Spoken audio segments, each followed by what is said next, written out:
In this video, you're going to see how all of the rally cars in GTA perform around the same rallycross track. You're going to see ultimately which is the fastest, and you're going to see the time differences between each car. Now, all of the cars in this video either have specifically named rally modifications in Los Santos Customs, like rally bumper or rally spoiler, etc. Specifically named rally liveries, like retro rally, or just generally fit the theme of a rally car or be based on a real life rally car. If you're a bit confused as to why, for example, the Futo here is included in this rally video, it's because the Futo has a mod in Los Santos Customs that is rally bumper, so that's why it's included. The track that these cars have been tested on is a rallycross track in the Grapeseed area, and it is 50% tarmac and 50% dirt, which will give different cars advantages or disadvantages depending on their strengths and weaknesses. We've already seen some of the slower cars, and there's quite a gap between the times at this point, but this is where things start to close up a little bit. We've got the new Chevrolet here. Again, this is included because there is a mod in Los Santos Customs which is rally spoiler. I don't have the rally spoiler on the Chevrolet here. It does quite well. Gets a minute lap time, which is it's okay. Considering it's not got good off-road traction loss, it's quite respectable for what it is. Now, the Michelli GT here, which was also released this week, really doesn't get a good lap time, considering it's got a good off-road traction loss, and also considering the price is $1.2 million. This is very, very bad, really, especially, as you can see, it's beaten by the 190Z. I'll leave a link to a video by Profi1322 here, which explains about the new handling flags that were introduced in this update, and that's one of the reasons why the Michelli performs so badly, but it does have a terrible top speed as well. Now, here's where things get quite interesting. We're going to have 4 cars that are separated by half a second. Now, this is where the Michelli should have been, in my opinion, but yeah, we're going to have the Silvestre, the Armoured Kuruma, the Sterling GT, and the Retinue, all separated by half a second.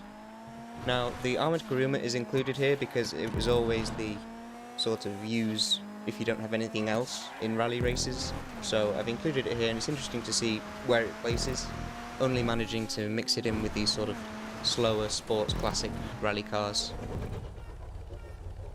The Retinue, which is going to be in 10th place, has a very good off-road traction loss, whereas the Silvestre and the Sterling GT don't. So it's interesting to see that, like I was saying before, that the strength of the Retinue is off-road, and obviously the Sterling GT and the Silvestre catch it up on the road sections. But overall, the difference between these 3 cars, 4 if you include the Armoured Kuruma, is only half a second. So in sports classics rally races, you could pick either the Retinue, the Silvestre, or the Sterling GT and be competitive as long as there's a good mix of on-road and off-road. Just don't pick the Michelli GT because, as we've seen, it's 3 seconds slower than those 3 cars.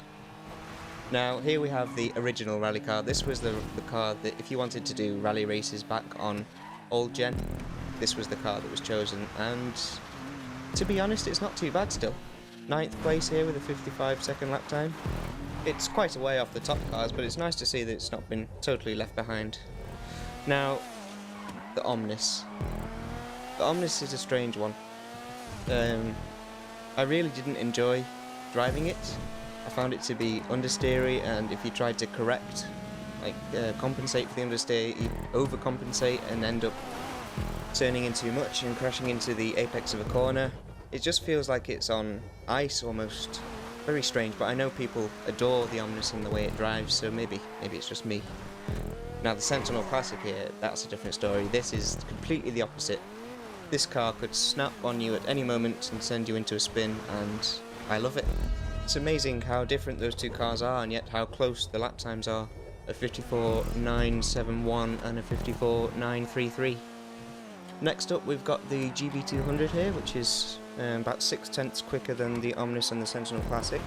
This is another car that's affected by the new handling flags, and this one you can really tell it's quite horrible to drive, honestly. Bounces over everything and it feels twitchy, and if these flags were removed, I'm sure this car would get a better lap time. It's still not too bad, it's in 6th place here. Quite competitive, but it's just not a good experience driving it, really. So, we're into the top 5 here, and in 5th is the Tropos Rallye. This is a great car. It's understeery, but it's not understeery like the Omnis. It's manageable and it just feels great. It gets a 54.168 lap time, and actually this is where things get really close. From the GB200 onwards, these lap times are incredibly close. In 4th place here, the Sultan RS, a supercar, which it would be nice to race the Sultan RS against all these other cars, but Rockstar won't let us do that. This is only 0.2 faster than the Tropos Rallye. Now, the Sultan RS doesn't have a good off-road traction loss, so all of this lap time comes from its pace on the road. But yeah, like I say, it's such a shame that we can't use this against the Tropos and the GB200, because they're so close on pace, on this track at least, and this car just looks incredible with the rally modifications you can put on it, and I don't know what they were thinking when they put this in the supercars class. The name is Sultan RS Rally Sport. You don't get supercars that do rallying, so yeah, Rockstar, I suppose. 3rd place here for the Kuruma, 53.8, only 1/10 faster than the Sultan RS. This was a strange one while I was testing it, because I know the Kuruma is good off-road, because it's got an off-road traction loss of 0. It's always been sort of the best rally car if you could get a good lap time out of it. It's quite difficult to control sometimes. It's very prone to rolling over, especially on dirt sections. But it did take a long time for me to get this lap time from the Kuruma. I guess that shows just how difficult it is to get a lap time out of the Kuruma. I do like it though. I like how when you transition from road to off-road, because of its insane off-road traction loss, it just carries on. This last corner here, that sort of slide into the hairpin, that was fun. That's probably where the lap time came from. The slide just got me at the right angle to go bomb it down the straight. It was good fun, that.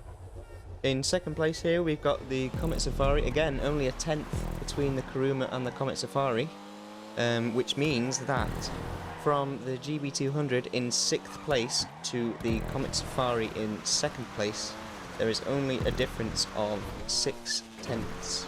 GB200 got a 54.3 and the Comet Safari gets a 53.7. And there are 5 cars within 0.6 of each other. That's quite incredible, really, considering this isn't a class in GTA.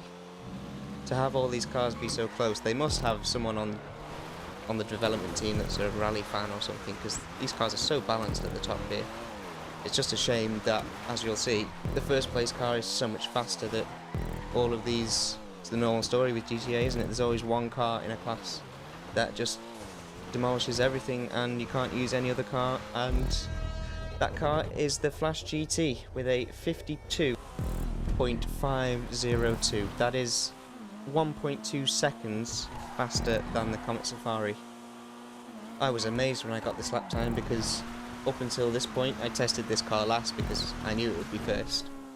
So the fastest thing that I'd driven around this track was the Comet Safari, which honestly felt faster than this when I was driving it. The illusion of speed seemed to be a lot more in the Comet Safari, but this 52.5 seconds around a small rallycross track to be 1.2 seconds faster than anything else is insane. This car does have the new handling flags, and to be honest, it's a good job, because if it didn't, then it would be even quicker, and it's quick enough. So there you have it. If you want to be quick in a rally race, in the sports class at least, you need the Flash GT.